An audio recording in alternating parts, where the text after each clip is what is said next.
This is Race Day, sponsored by SwimOutlet.com. We've just wrapped up Day 6 finals here in Omaha of the USA Swimming Trials. I'm Tiffany Elias, joined by Jeff Cummings and John Lone. Let's jump right into our race of the night. John, what was it for you?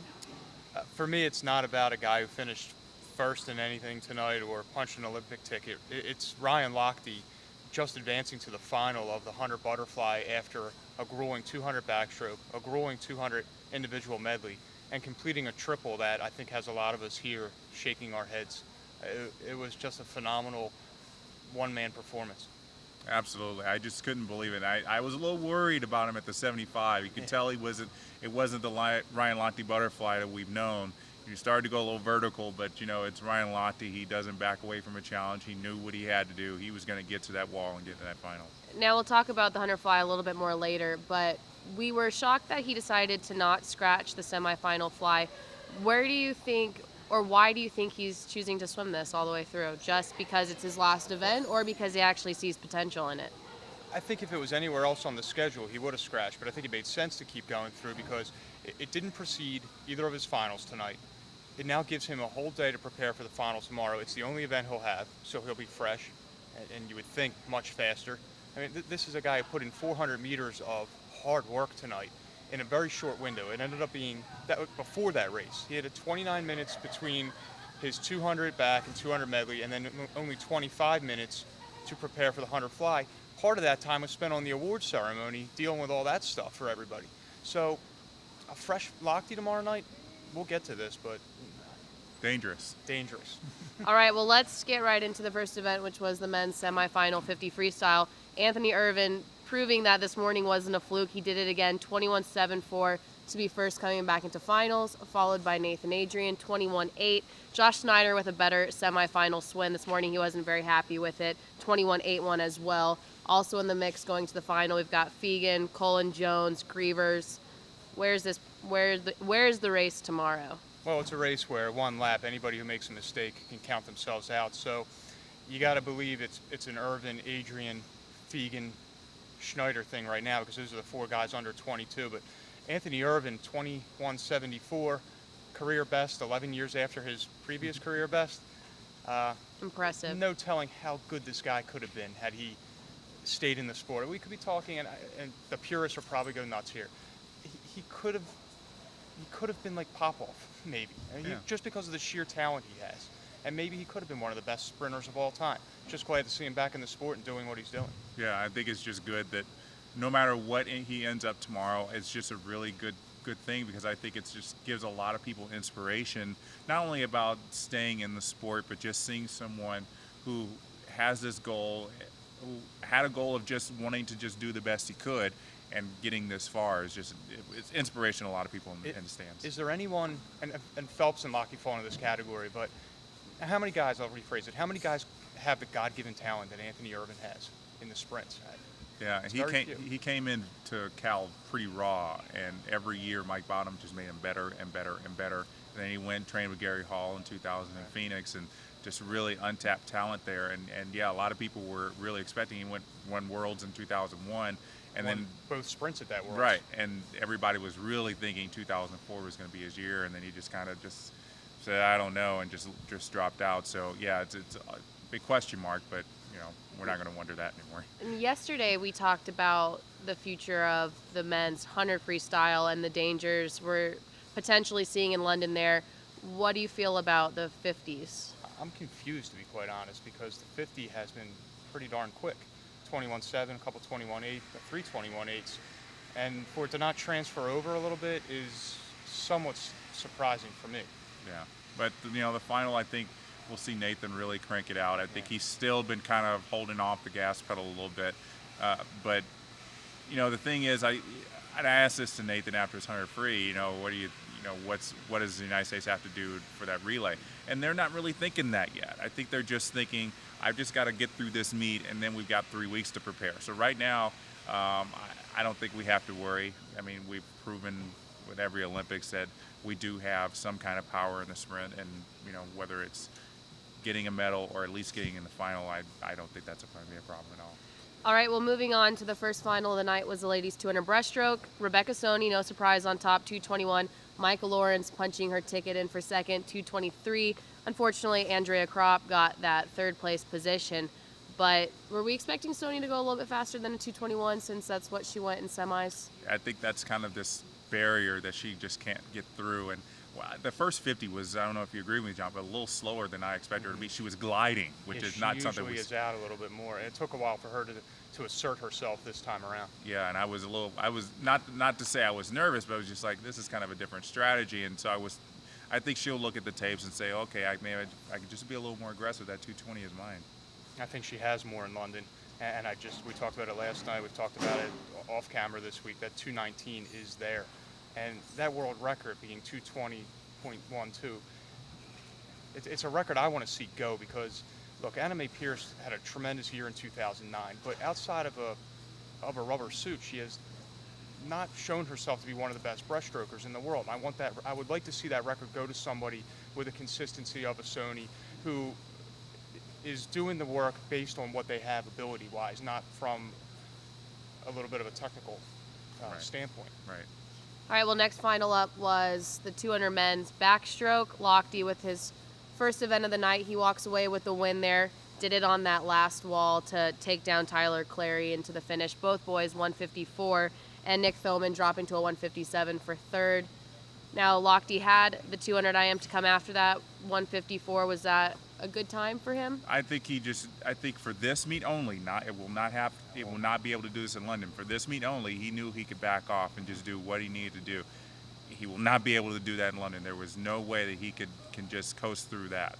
But I think for tonight, knowing that, especially since he had 3 events, he knew that this first one, just do what you need to do, because the second one was going to be tough. The third one was going to be even tougher. So I don't think we need to really read too much into it. Very promising by Tyler Clary to be 154. We all thought that whoever the second backstroker would be, and most thought it would be Clary on this U.S. team, they would be right in the medal mix. And now you have to believe Lochte, Clary, and Raceday Irie from Japan are easily your big 3 in that event. Extremely well done by Clary.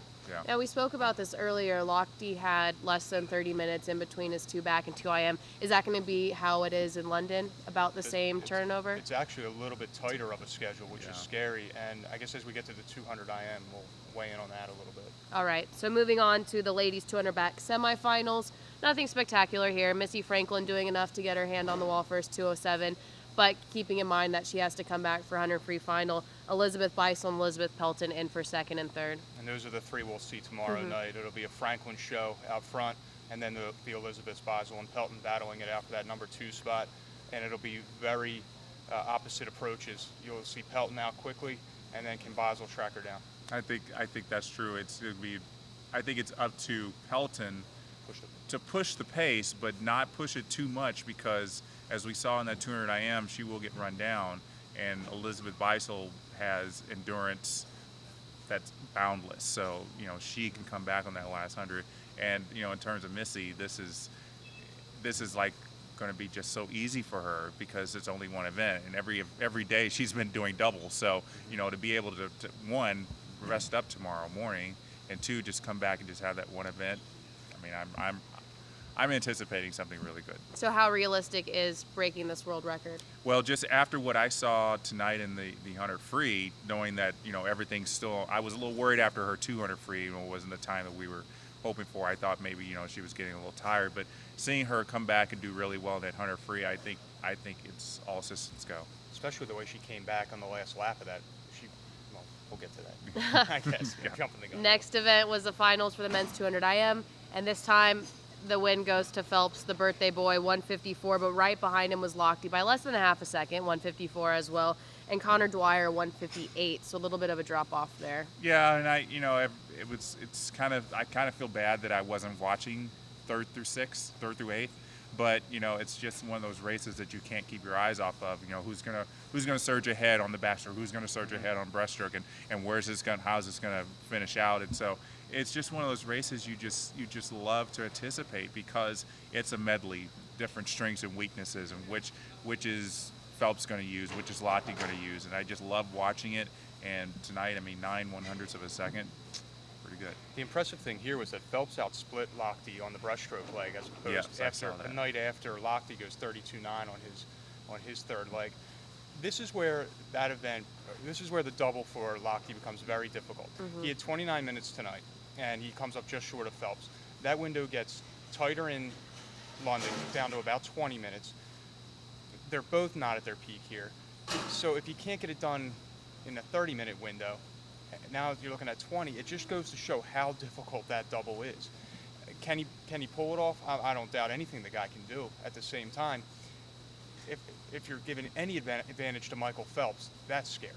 Because the last thing Michael Phelps needs is any sort of advantage. Yeah, but I think with more rest means quicker recovery. Easier, right? The recovery is a little bit easier for Ryan in those 15, 20 minutes. So, and mentally he's not going to let the lactate tell him to slow down or anything. At the same time, also, like you had said earlier, he's going to exert more energy on the 200 back. So that's going to take a little bit away from how fresh he is for this event. But there's a lot of just a lot of variables going into play here. There's a lot of variables, but I just think that this double is what he's been concentrating on for 4 years, because I think it really stung him that he wasn't able to complete it very well in 2008, just getting a bronze in 200 IM.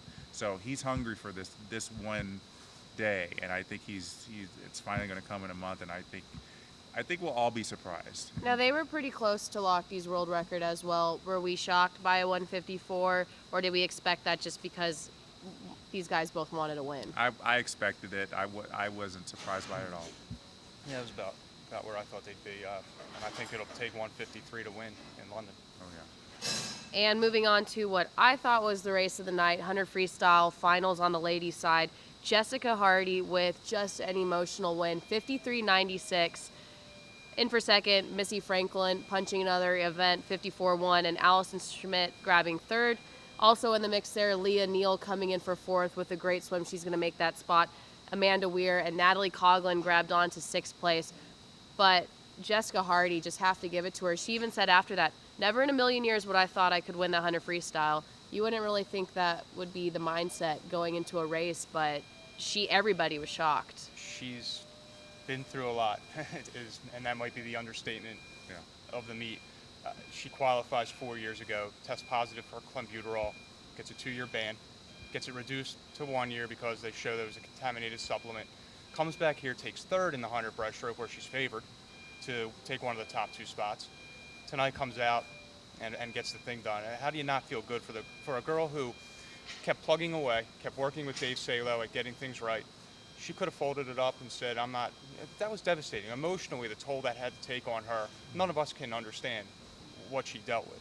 Right. And so that is just one heck of a job by her. There are some, and look, and Missy Franklin came back from 7th to 2nd in the last lap there. But the U.S. needs to be a little bit quicker to push the Dutch. And I don't, unlike the men where I have doubts, I think the United States women can do this because of how close they were to the Netherlands at World Champs last year. Yeah, and especially since the 400 free relay is the first day, everybody's going to be fresh. Right. Missy will be fresh. Jessica will be fresh. Amanda Weir will be fresh. Leah Neal will hopefully, the rookie will not have the Olympic nerves get to her, whoever is the fourth person.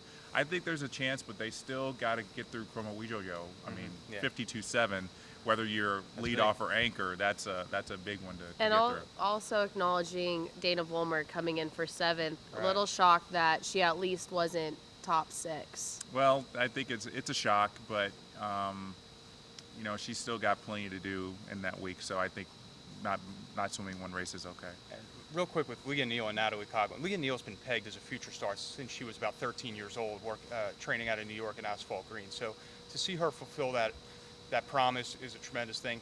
And Natalie getting on that relay, the leadership she's going to bring to this squad, that's going to far outweigh what she'll bring to her performance in the pool, no matter how many times she swims, whether it's just a prelim for this thing or whether she gets it all together and actually gets onto the final squad. The leadership she'll bring, the experience she brings to the table, huge. Yeah. Good point. And the last event of the night was the men's 100 fly semi.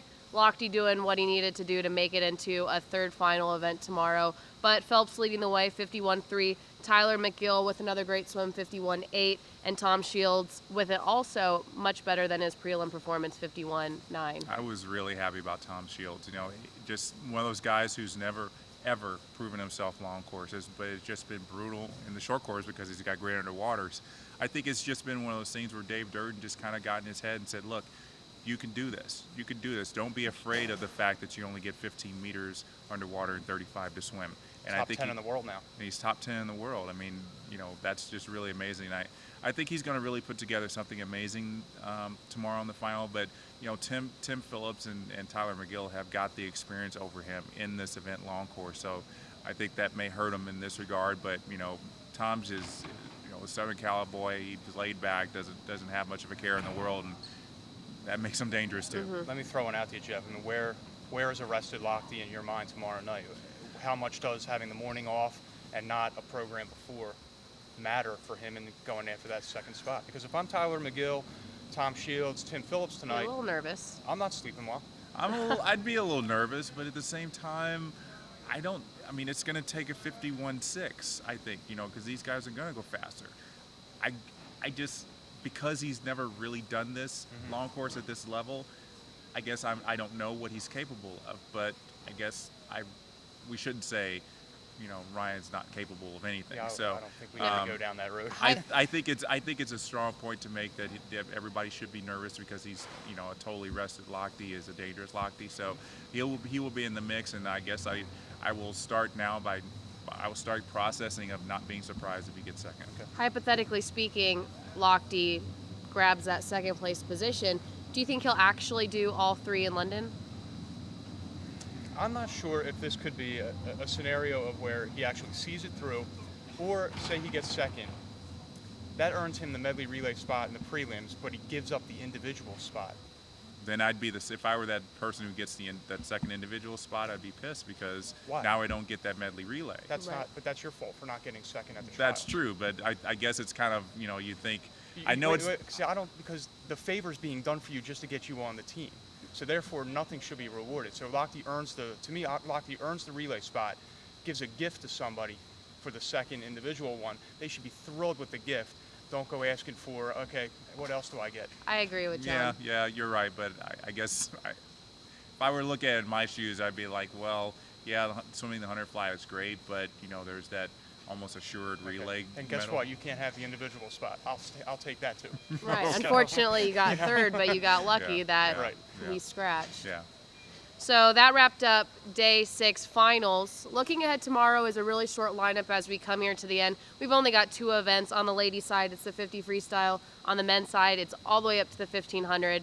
Time to see Dara. Dara making her debut. Haven't really seen her much on the pool deck. I think she's keeping a pretty low profile. Yeah, I saw her yesterday, just splashing around. She said hi to Alex Caselli, the 14-year-old and the 45-year-old, just kind of shaking hands and saying hi. But yeah, she's been laying low. I haven't seen her at all, and I think a lot of people that are going to be out there in the stands are just itching to see her swim because everybody's really thinking she's going to make the team, but we'll just have to see how she does in prelims first. We'll have a much better idea after the morning because, unlike some of those other events, she'll show a hand tomorrow morning. Yeah. All right, well, that's going to conclude our race day for tonight. 2 more days to go here in Omaha of the USA Swimming Trials. Make sure to go to Swimming World TV to check out interviews throughout the course of this meet. I'm Tiffany Elias with Jeff Cummings and John Lone. Thanks for following our coverage. John and I will also be carrying on to London to bring you the same thing. Jeff will be back in the Phoenix studio, so make sure to follow us all the way through, and we will see you tomorrow for Day 7 prelims.